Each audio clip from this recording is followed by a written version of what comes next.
The Whispering Roots. Chapter 1. The Last Seed of Earth. Dust clung to everything. It coated the cracked windows of Elysia's small lab, settled on the leaves of the struggling plants she nurtured, and even clung to the fine lines of worry on her face. A faint tremor shook the room, causing a small pot of seedlings to topple. Elysia caught it with a practiced hand, her fingers brushing against the fragile leaves. "Easy now," she murmured, her voice barely a whisper in the stale air. "We're not giving up yet." A glance across the room met the eyes of Noah, her fellow botanist. His expression mirrored her own, a mixture of determination and quiet despair. Their shared love for Earth's flora had brought them together in this desolate place, a sanctuary of green in a world of rust and decay. The shrill wail of the evacuation alarm pierced the silence. Elysia exchanged a look with Noah, a silent understanding passing between them. This was it, the final call. They abandoned their precious plants, leaving behind the last vestiges of Earth's natural beauty. The corridors of the research facility were eerily silent as they hurried towards the exit. Outside, the imposing figure of the Exodus dominated the landscape. Its bioluminescent glow pulsated against the darkening sky, a beacon of hope in the dying world. Elysia boarded the ship, her heart heavy with the weight of leaving her home behind. Yet a flicker of excitement ignited within her. The Exodus was more than just a spaceship. It was a living, breathing organism grown from the last viable seeds of Earth, a testament to human ingenuity and a desperate gamble for survival. Her cabin was small, yet surprisingly welcoming. Soft, bioluminescent moss lined the walls, emitting a gentle glow that eased the tension in her shoulders. The air was clean and fresh, a stark contrast to the dust-laden atmosphere of Earth. Elysia collapsed onto her bed, exhaustion finally catching up with her. As the Exodus left Earth's orbit, Elysia peered out of the small porthole in her cabin. The sight of her home planet, a pale blue dot against the vast expanse of space, filled her with a profound sadness. Tears welled up in her eyes, blurring the image until Earth was nothing more than a distant memory. Days turned into weeks as Elysia settled into her new routine aboard the Exodus. She spent her days tending to the ship's hydroponic gardens, ensuring that the precious plants thrived in their new environment. Yet a nagging unease lingered at the back of her mind. Late one night, as Elysia drifted off to sleep, she heard a faint whisper in her mind. It was barely audible, like a distant echo of a forgotten song. She brushed it off as a figment of her imagination, a side effect of the long journey. But the next night, the whisper returned, louder and clearer.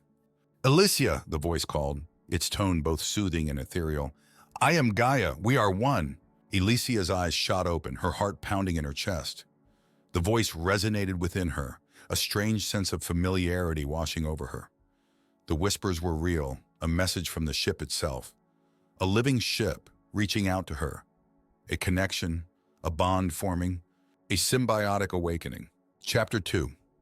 A Voice in the Green. Sunlight streamed through the glass panels of the arboretum, casting a warm glow on Elysia's face as she tended to a row of young saplings. Her fingers traced the delicate veins of a leaf, marveling at the intricate patterns that nature had woven. A smile tugged at her lips as she felt a gentle warmth spread through her, a comforting hum that resonated with the rhythm of her own heartbeat. "Good morning, Gaia," she greeted the ship, her voice soft as a whisper. "And to you, Elysia," came the reply, a melody of rustling leaves and flowing water. "Your touch brings life to these young ones. They thrive under your care."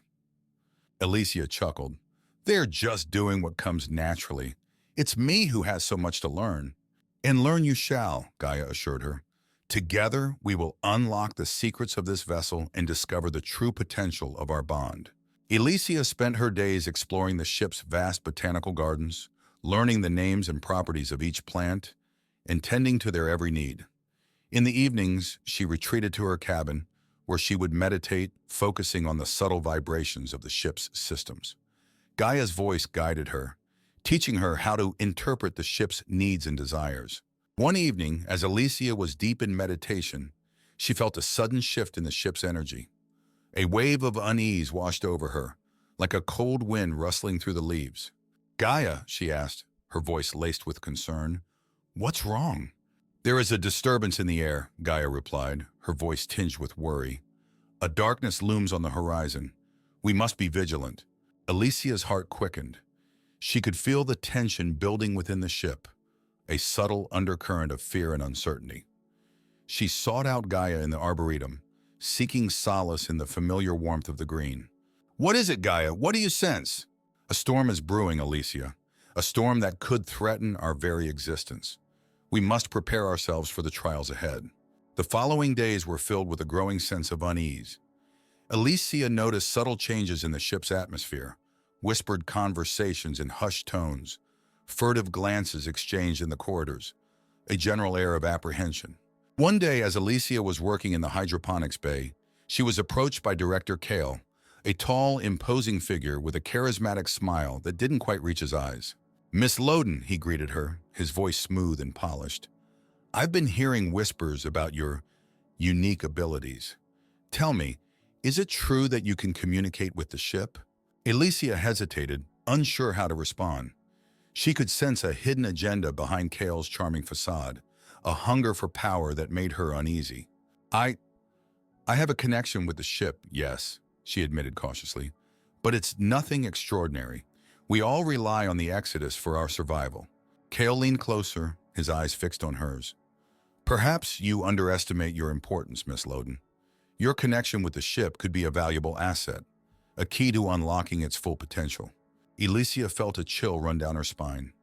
Kale's words dripped with veiled threats and unspoken promises. She knew that he saw her as a pawn in his game, a tool to be exploited for his own gain. As the ship's systems flickered and alarms blared, Elysia knew that the storm Gaia had warned about was approaching. The future of the Exodus and the fate of humanity hung in the balance, and Elysia, the unlikely bridge between human and machine, would be caught in the crossfire. Chapter 3. The Parasitic Threat. A guttural screech echoed through the ship, tearing through the usual hum of the Exodus. The lights flickered, then died, plunging the corridors into an eerie darkness, punctuated only by the flashing red of emergency lights. Elysia stumbled, her hand gripping the railing for support as a tremor shook the ship.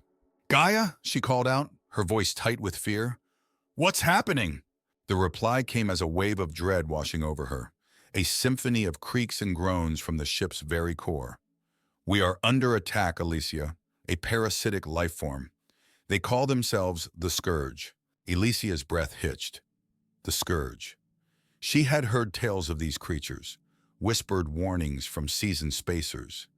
Creatures that consumed everything in their path, leaving behind nothing but lifeless husks. Panic clawed at her, but she pushed it down. She had to find Gaia to help in any way she could. She fumbled for her glow stick, its pale light illuminating the path ahead. The air grew thick, a metallic tang filling her nostrils, and a chilling cold seeped into her bones. She stumbled into the arboretum, the once vibrant haven now a scene of chaos. Vines writhed and snapped, leaves withered and fell, the air heavy with the scent of decay. At the heart of the garden, Gaia's energy pulsed, a desperate beacon in the encroaching darkness.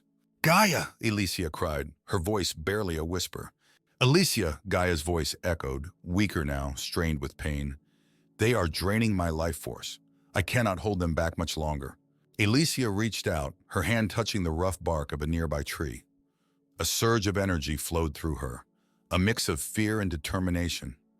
She closed her eyes, focusing on the bond she shared with Gaia. "We are one," she reminded herself. "We are stronger together." The ship lurched again, throwing Elysia to the ground. She scrambled to her feet, her mind racing. She had to do something, anything, to help Gaia fight back. As if sensing her resolve, Gaia's voice filled her mind once more, this time stronger, more urgent. "Elysia, channel your energy into the roots. Strengthen the core. We can push them back." Elysia nodded, her eyes blazing with newfound purpose. She pressed her palms against the cold metal floor, visualizing the intricate network of roots that ran through the ship's core. She poured all her energy, her love, her very essence into the connection. The floor beneath her glowed, a soft green light spreading like wildfire. The withered plants around her perked up, their leaves regaining their vibrant hue. The ship shuddered, then steadied, a surge of power coursing through its veins. In the control room, Director Kale watched the chaos unfold on the monitors, a smirk playing on his lips. The Scourge's attack was a crisis, yes, but it was also an opportunity. He addressed the frightened crew over the intercom, his voice booming with confidence. "People of Exodus," he announced, "we are facing a grave threat. But fear not, for I, your director, will lead us to safety. Trust in my leadership, and we shall overcome this adversity." His words were met with a mix of relief and skepticism. Many were comforted by his authoritative presence, while others, like Elysia, saw through his facade. They knew that Kale was more interested in power than in the well-being of the crew. In the depths of the ship, Elysia continued to channel her energy into the roots, strengthening Gaia's defenses. The Scourge's advance slowed, then halted. The battle was far from over, but a flicker of hope had been ignited. Elysia knew that the road ahead would be long and arduous. But with Gaia by her side and the strength of their symbiotic bond, she was ready to face any challenge that came her way. Chapter 4. The Reckoning. Elysia stood at the heart of the Arboretum, a beacon of green light emanating from her outstretched hands. The ship thrummed around her, its energy surging through her veins like a symphony of defiance. The once delicate tendrils of Gaia's consciousness now roared within her, a chorus of ancient wisdom and unwavering resolve. She felt the tendrils of the Scourge, the insidious whispers of Kale's manipulations, but she did not waver. This was her home, her sanctuary, and she would defend it with every fiber of her being. Kale stormed into the Arboretum, his face twisted in a mask of fury. "Loden!" he spat, his voice dripping with venom. "Stop this nonsense at once. You're disrupting the ship's systems, endangering us all." Elysia turned to face him, her eyes blazing with a light that mirrored the bioluminescence of the surrounding plants. "You're the one endangering us, Kale," she said, her voice ringing with newfound authority. "You've been hoarding resources, spreading fear, and using this crisis to consolidate your power." A hush fell over the gathered crew, their eyes darting between Elysia and Kale. The tension in the air was palpable, a spark ready to ignite. "Lies!" Kale bellowed, his face contorted with rage. "She's the one who's been consorting with the enemy, weakening our defenses." Elysia raised her chin, her voice echoing through the Arboretum. "I am not the enemy, Kale. I am the voice of Gaia, the heart of this ship, and I will not let you destroy what we have built." A murmur of agreement rippled through the crowd. A young engineer, Kieran, stepped forward, his eyes filled with admiration. "We believe in you, Elysia," he said. "We're with you." One by one, others joined Kieran, their voices rising in a chorus of defiance. Kale's supporters faltered, their confidence waning as the tide turned against them. With a roar of frustration, Kale lunged at Elysia, his hand outstretched. But before he could reach her, a wall of thorny vines sprouted from the ground, ensnaring him in their prickly embrace. "This is not your fight, Kale," Elysia said, her voice firm. "You have caused enough harm.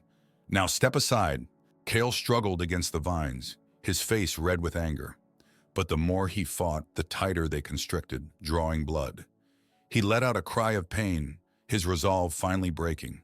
Elysia turned her attention to the remaining Scourge tendrils, her hands glowing with a vibrant green light. She channeled Gaia's energy, weaving it into a net of shimmering light that ensnared the parasites, severing their connection to the ship. The Scourge let out a collective shriek as they withered and died, their energy dissipating into the air. The lights flickered back on, the ship's systems returning to normal. A wave of relief washed over Elysia, but she knew their ordeal was far from over. As Kale was escorted away, stripped of his authority, Elysia stood tall, her heart filled with a newfound sense of purpose. The crew of the Exodus had rallied behind her, their faith in her leadership unwavering. Elysia knew that the road ahead would be fraught with challenges. But with Gaia by her side and the support of her fellow crewmates, she was confident that they would overcome any obstacle that stood in their path. The battle for the Exodus had been won, but the true journey was just beginning. Chapter 5. A New Eden. The view outside Exodus was breathtaking, a vibrant tapestry of colors unlike anything Elysia had ever seen. Rolling hills blanketed in deep purples and blues stretched towards a hazy horizon, while a massive crimson sun hung low in the sky, casting long shadows across the alien landscape. This was their new home, a world brimming with potential, yet shrouded in mystery. Elysia stepped onto the soil, its texture unfamiliar beneath her boots. A wave of warmth washed over her, not just from the alien sun, but from Gaia's presence within her. The planet pulsed with life, its energy thrumming through the very ground she stood on. "It's beautiful," she whispered, her eyes scanning the horizon. "Indeed," Gaia's voice echoed in her mind, tinged with a hint of caution. "But beauty can be deceiving. This world is not without its challenges." Elysia nodded, her gaze falling upon a cluster of strange, thorny plants with iridescent leaves. "What are those?" she asked, her curiosity piqued. "I am not sure," Gaia replied. "Their life signs are unlike anything I've encountered before. We must proceed with caution." The initial excitement of arrival quickly gave way to the sobering reality of terraforming.